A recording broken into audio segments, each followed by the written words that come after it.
HEC Paris Exécutive Éducation, formation continue pour cadres et dirigeants, vous présente le gros mot de l'écho.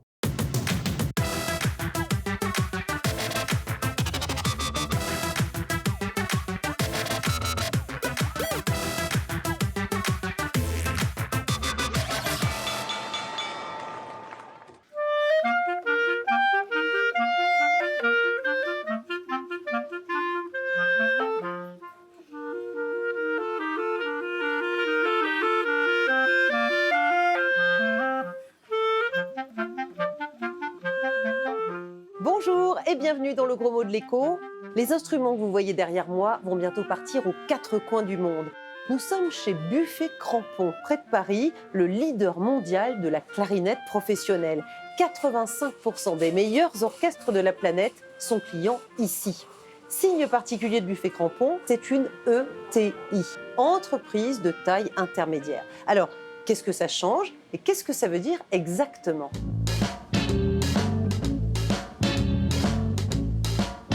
Aucune idée. Je ne sais pas. Écoutez, j'imagine que c'est un nouveau concept.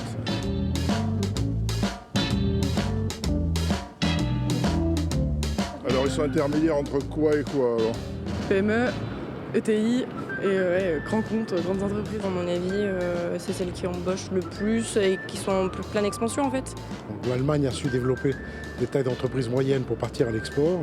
Nous, on sait faire pour les très très grands et les autres, on a du mal à faire. Donc, j'imagine que si une fois de plus, on va chercher un modèle, et c'est l'Allemagne dans ce cas-là avec cette nouvelle appellation. Bonjour Elisabeth Krempf. Bonjour madame. Première question, définition. Comment est-ce qu'on reconnaît une ETI ? Alors une ETI, comme son nom l'indique, ETI, c'est une entreprise de taille intermédiaire. Donc elle va se positionner au-dessus des PME et en dessous des grandes entreprises. Il y a des critères Donc, les chiffrés. critères, il y en a 3, mais les 2 plus importants, c'est l'effectif, les emplois, les salariés, qui sont entre 250 et 5000 salariés. Et puis le chiffre d'affaires de l'entreprise, qui est entre 50 millions et 1500 millions de chiffre d'affaires. Cette catégorie d'entreprise, elle n'est pas si nombreuse, 5800 en France, mais elle a un rôle très important dans l'économie. Elle pèse 0,15% des entreprises, donc c'est peu. Mais en termes d'emploi, en termes de valeur ajoutée, elle pèse entre 20 et 25%. Ce qu'on voit d'ailleurs, c'est que c'est elles qui ont créé le plus d'emplois sur la période 2009-2015. Donc à cette période, il y a eu peu d'emplois créés en France, malheureusement. Et à l'exportation, surtout celles qui ont justement une dimension internationale, elles jouent un rôle très très important, Combien pour l'exportation ? de l'ordre de 30%, Presque un tiers. presque un tiers. Comment ça se fait ? C'est une question de taille critique. Quand C'est une on a question de cette taille critique. Parce qu'elles vont avoir une surface suffisamment importante pour rayonner en France, comme je l'ai dit, mais aussi pour rayonner à l'international, pour avoir les effectifs de la bonne qualification pour pouvoir justement exporter, créer des filiales à l'étranger pour pouvoir avoir des filiales dans le commerce pour exporter ou aussi pour importer, hein, parce qu'il y a une partie des ETI qui sont des filiales de grands groupes étrangers.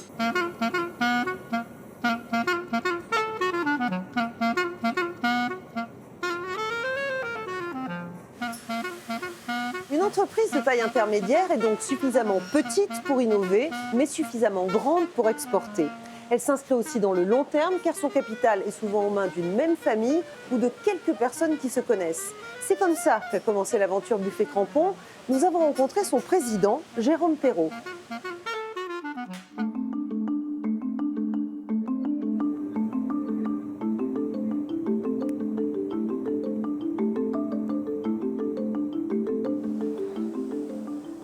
Donc Jérôme Perrault, Buffet Crampon, c'est d'abord une histoire de famille. Oui, tout à fait. C'est une histoire de famille qui commence en 1825 à Paris et qui s'enchaîne avec une histoire d'amour entre Jean-Louis Buffet et Zoé Crampon. Jean-Louis Buffet étant l'artisan, créateur de la clarinette à 13 clés à l'époque et qui cherche à se développer et qui, avec son union avec Zoé Crampon, va trouver les moyens de son financement. Et c'est pour ça qu'aujourd'hui, on parle de clarinette Buffet Crampon. Donc PME au départ, petite entreprise qui est devenue grande. Toute petite PME, démarrant au passage du Grand Serre à Paris, et société qui va se développer à l'international progressivement sur les différents marchés du monde. Et qui aujourd'hui est un leader mondial. Alors, nous sommes leader mondial, incontesté et incontestable sur la clarinette professionnelle, avec la présence dans les 200 plus grands orchestres du monde, une présence extrêmement forte sur l'ensemble des pupitres de clarinette. Donc je suppose qu'entre la fondation de l'entreprise et aujourd'hui, la clarinette, elle a beaucoup évolué. Est-ce qu'on peut aller voir comment elle se fabrique? Et allons-y. Ok.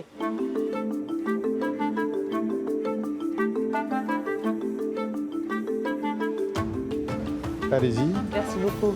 je vous en prie. Donc nous sommes ici dans l'atelier de finissage de Buffet Crampon, qui est en quelque sorte le saint des saints. Bien sûr, les composants sont fabriqués avant avec des machines numériques de manière très précise, mais c'est ici où tout le savoir-faire des luthiers du Buffet Crampon est en œuvre, qui nous permet d'arriver à la qualité que l'on souhaite. Alors derrière ce côté artisanal, il y a quand même donc cette taille que vous avez atteint, entreprise de taille intermédiaire.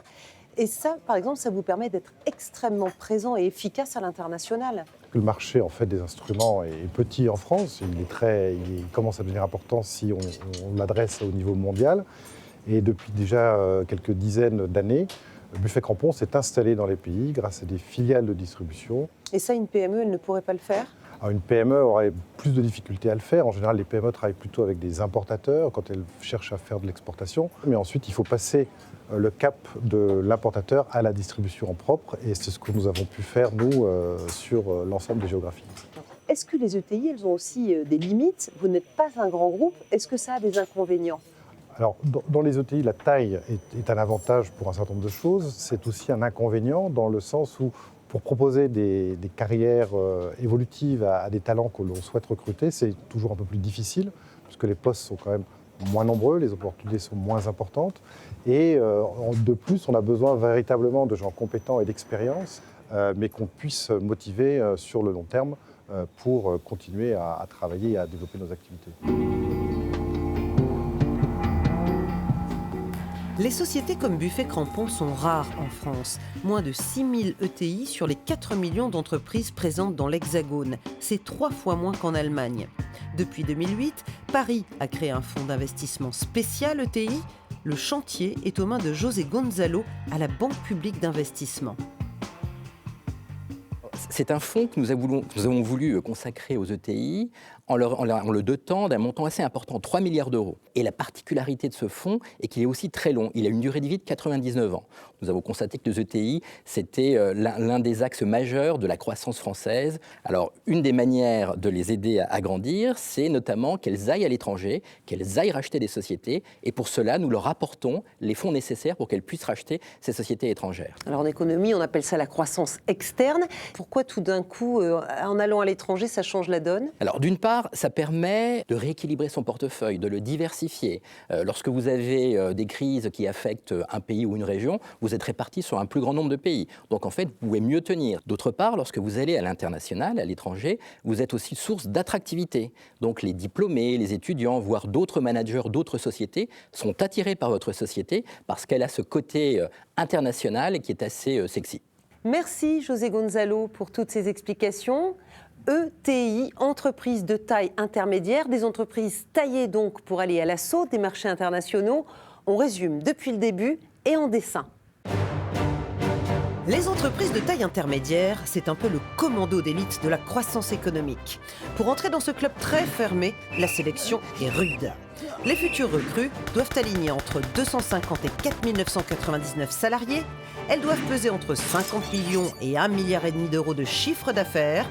Connaître le terrain, un bon ancrage régional est un plus.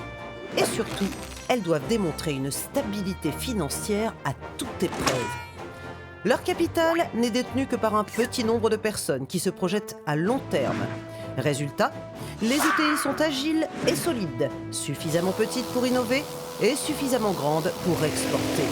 Leur mission, partir à l'assaut des marchés internationaux tout en créant de l'emploi.